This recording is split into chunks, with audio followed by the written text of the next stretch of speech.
Story with Binaca. सुनिए कहानी Binaca की जुबानी। पौराणिक कहानियों में आज आप सुनिए भगवान श्री गणेश के एक दंत की कथा।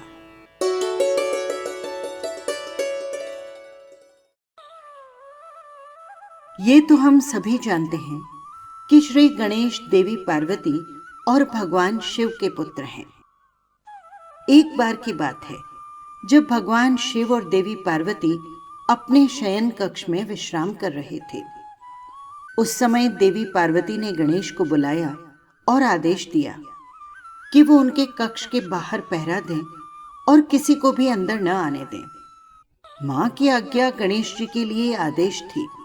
उन्होंने वैसा ही किया और कक्ष के बाहर पहरा देने लगे। कुछ ही समय बाद अचानक परशुराम वहां पर पहुंच गए।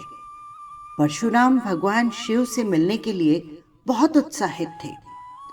दरअसल उस समय पृथ्वी पर राजा कार्तवीर्य का अत्याचार बहुत बढ़ गया था और परशुराम ने इसी कारण उसे मार दिया था। यही खबर भगवान शिव को देने के लिए वो कैलाश पहुंचे थे।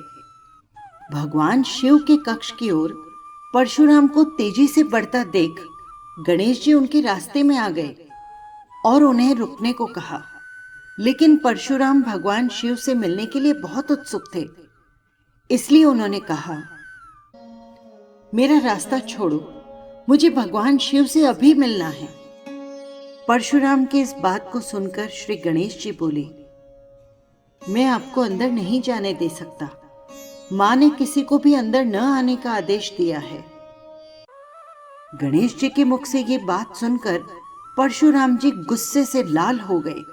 उन्होंने कहा, तुम मुझे भगवान शिव से मिलने से नहीं रोक सकते। तुम नहीं जानते कि मैं कौन हूं। इस पर श्री गणेश जी ने कहा, आप कोई भी हो, उससे मुझे कोई फर्क नहीं पड़ता। मेरे लिए मां का आदेश सबसे जरूरी है। मैं आपको किसी भी सूरत में अंदर नहीं जाने दे सकता। गणेश जी की इन बातों से परशुराम का गुस्सा 7वें आसमान पर पहुंच गया। वो बोले, अगर मुझे अंदर नहीं जाने दिया तो मैं तुम्हें हटाकर जबरन अंदर चला जाऊंगा। इतना कहकर परशुराम जी आगे बढ़े, लेकिन परशुराम जी को अंदर जाने से रोकने के लिए श्री गणेश ने उन्हें धक्का दे दिया, जिससे परशुराम दूर जा गिरे। खुद का अपमान होते देख परशुराम जी ने गणेश जी को सबक सिखाने की सोची और इसीलिए उन्होंने कई अस्त्र शस्त्र का इस्तेमाल किया, लेकिन श्री गणेश पर किसी भी अस्त्र या शस्त्र का कोई असर नहीं हुआ। अंत में हार कर परशुराम ने गणेश को मारने के लिए शिवजी द्वारा दिए गए परशु का प्रयोग किया। वो परशु भगवान शिव का था, इसलिए गणेश जी उसे पहचानते थे और उसका सम्मान करते हुए उन्होंने परशु का वार अपने एक दांत पर ले लिया। जैसे ही परशु दांत पर पड़ा, उसकी चोट के कारण गणेश जी का दांत टूटकर जमीन पर गिर गया और श्री गणेश दर्द से करहाने लगे। गणेश जी की दर्द भरी आवाज सुनकर माता पार्वती और भगवान शिव तुरंत कक्ष के बाहर पहुंचे और गणेश जी की ये हालत देखकर परशुराम पर क्रोधित होने लगे।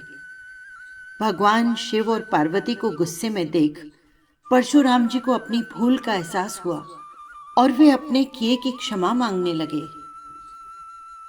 परशुराम की क्षमा पर माता पार्वती ने कहा, एक ऋषि होते हुए भी आपका क्रोध पर नियंत्रण नहीं है। क्षमा मांगने से क्या मेरे पुत्र गणेश का दांत वापस आ जाएगा?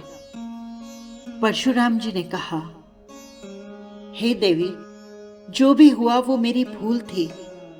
उसके लिए मैं पुनः आपसे क्षमा मांगता हूं, लेकिन ये मेरा वचन है कि श्री गणेश का ये टूटा हुआ दांत व्यर्थ नहीं जाएगा। इस घटना के कारण ही अब से पूरी दुनिया में श्री गणेश को एक दंत के नाम से जाना जाएगा।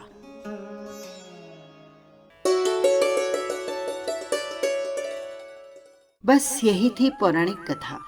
आपको कैसी लगी कमेंट बॉक्स में जरूर लिखिएगा और हाँ, यदि आपने चैनल को सब्सक्राइब नहीं किया है तो कर लीजिएगा, जिससे हर कहानी सीधे पहुंच सके आप तक। फिर मिलेंगे किसी नई कहानी के साथ। नमस्कार।